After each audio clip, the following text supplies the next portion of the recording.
Welcome back to the program. Let's go live to the Shadow Cabinet Secretary, former Speaker in the House of Reps, Andrew Wallace.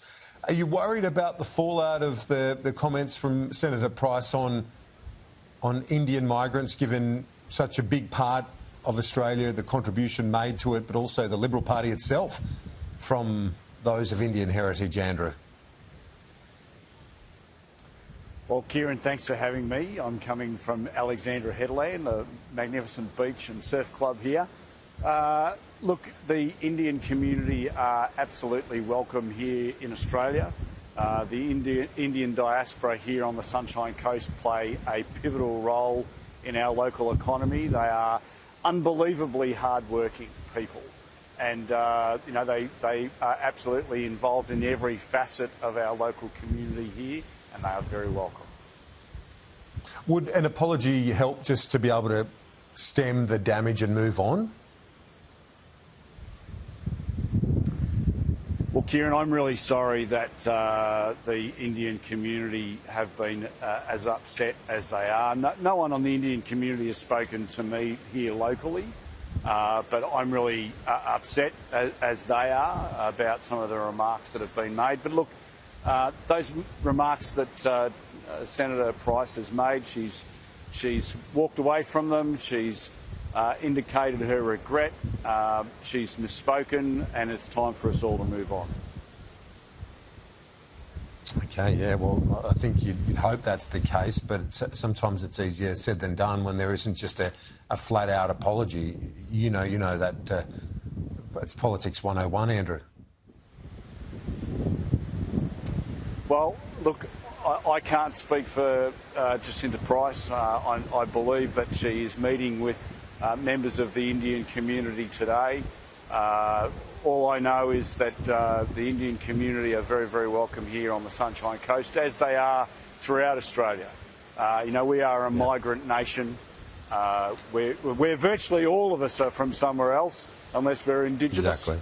And, the Indian community form just a part of our great immigration story in this country.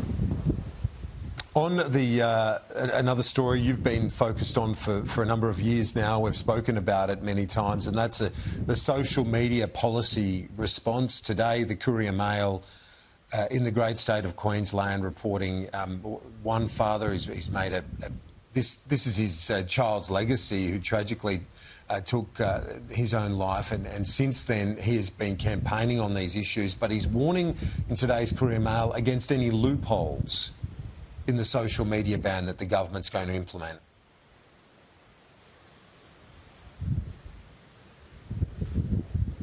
Yeah, Kieran, look, I've met with a number of the parents from the Let Them Be Kids campaign, which News Corp have prosecuted really, really well.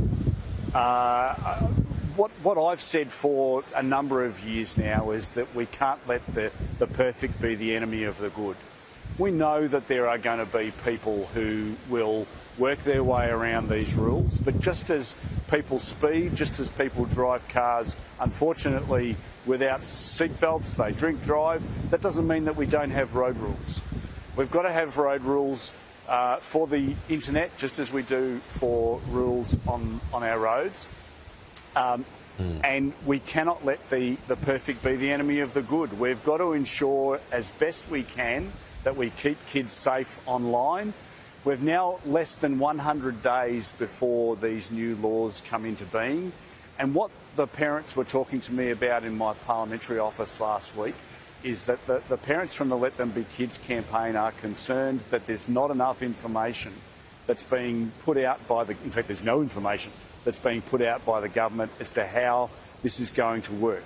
Now, I know that this system can work. I know that the big tech companies, it's in their best interest to be saying how hard this is going to be, but the government needs to be fair income, and they need to be educating Australians, kids and their parents about these new reforms. That's really vitally important, because there is a bit of angst amongst parents as to how this is all going to work.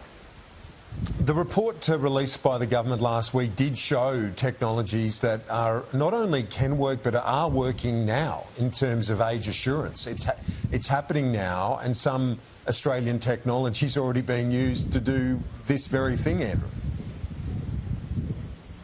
Yeah, Kieran, I think it was with you. I was watching an interview with Andrew Black, I think his name was, from Connect ID, who was saying that the technology that they have in place, an Australian local business, is already operating to provide this age assurance.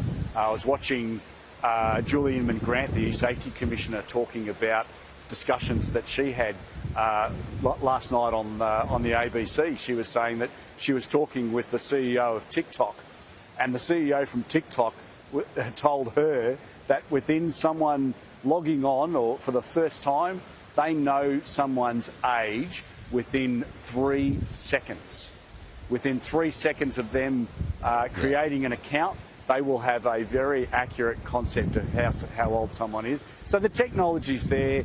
The big tech is just like big tobacco from a couple of decades ago. They're out there saying how hard or impossible it's going to be. It's absolute rubbish. These guys are totally over this, and the government needs to stand firm, and we need to protect our most vulnerable kids. Yep, well said. That looks absolutely incredible there at Alexandra Heads. It's where you'd rather be today. It looks beautiful in your backyard. So thanks so much for that today, Andrew Wallace. Enjoy the sunshine. We'll talk to you soon. Thanks, Kieran. Authorised by Andrew Wallace, LNP, Boccarina, Queensland.